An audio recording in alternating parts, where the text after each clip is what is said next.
All right, imagine this. You've got a run in the morning, right? And then you got this deal where people eat a lot of food after you cross the finish line. So check it out. Makes sense, right? Look at the letters. The bRUNch 5K, the newest fundraiser from Junior League of Omaha. Money raised will go to 3 community projects. Brenda Smith and Kate Johnson are here to tell us about those events. Welcome. Good to see you guys. Nice to have you here. Thank you. Good morning. And this is new because this is the first year for the bRUNch 5K, right? Correct. How did it all come about? So last year our fundraiser was the high heel dash. Yes, ma'am. Do you recall Oh, Yeah. running in heels? we have taped ankles for A that one. number Like of that. years. Actually, my heels made the newspaper. They You did. remember that? They We were made like, the look at newspaper. those legs, look at those hairy ankles. Oh my gosh, those are Mike's. It's like on, above the fold on the World You Herald. can't miss those legs, no. But you've transitioned, sort of evolving from that event to this one. The committee kind of was looking for, kind of always talked about a 5K race, and the thought for we could probably expand it a little bit more than the amount of people we could convince you were to run wanting in to heels. raise more money. Yes. And so this was one way to do it, was to get this 5K going and then do a brunch afterwards so people aren't running, they can still come eat.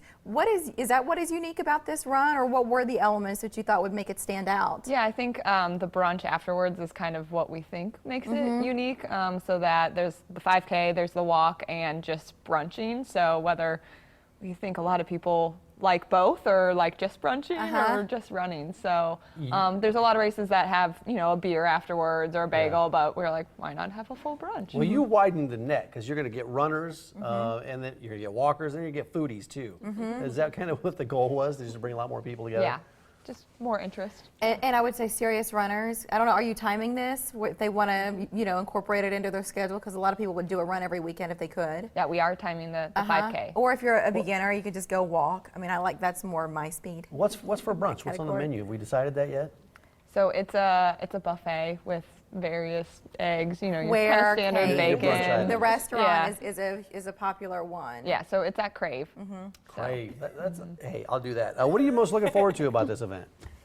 Hopefully nice weather. Yes. Yeah. Yeah. Well, to bring in the money too, and this is, hopefully you can lend some context to where these funds will go. We said off the top, 3 projects that you really spend a lot of time on throughout the year. Let's take each of them like bit by bit, so our viewers are like, okay, so what do these gals do? Why are they volunteering? Backpacks is one of the places where you focus. Yes, so we provide backpacks full of basic necessities to children when they're removed from their home in a crisis situation. That's called the Project Hope Pack. We have some pictures of that. What do you put in the backpacks? Anything that a child would need in those first 2 to 4 days once they're removed from their home. They are age and gender specific. Obviously, a 2-year-old boy would need different things than a 16-year-old girl. So whatever it would be age appropriate for them, toiletries, pajamas, just different things to get them through that transition period in their life. I wish you didn't need all those backpacks, but it's good that you've got them, because you imagine for those kids and how traumatic things are anyway. Right. To feel like they don't have anything. I mean, that's hard. And another project that you guys have is I think it's called a Book of My Own project. Explain what that is. Yes, we provide books to children who don't otherwise have them here in the Omaha community. We've had that project since 2011, and we've given away over 70,000 books since that project started. So again, like the backpacks, we don't think that children in Omaha don't have their own books, but we've really been able to fit a need here in the community. 70,000, that's a lot of books over the years. Yeah. That's cool. And then there's one more, and it focuses on career development. Who is that for? That is geared towards women in the Omaha community. We provide training opportunities for them. We have another one coming up on April 27th, and it's called Root to Rise, and it relates to yoga and overall wellness for women. And then aside from those events, I mean, not like that's not enough, but What else do you do? But you have other things throughout the course of the year, don't you? Yes, we have.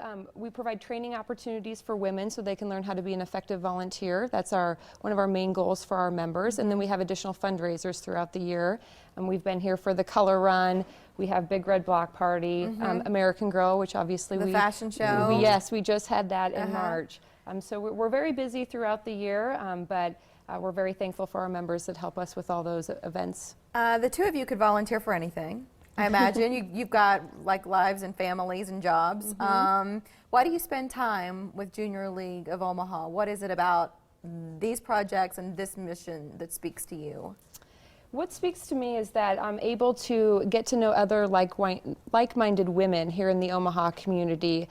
Some are stay-at-home moms, some are career-oriented. We really draw in women from a various aspects of their lives, and it gives gives us an opportunity to come together and give back to the Omaha community. Is it about purpose for you too, Kate? Yeah, and I really think that it also kind of opens up the doors to other organizations in Omaha that you probably wouldn't learn about without having kind of getting to know. There's so many different people that join the league that it really, I'm born and raised in Omaha, but I've learned more, of the kinds of opportunities from Junior League than if I would have just been hanging out. Right, not getting involved.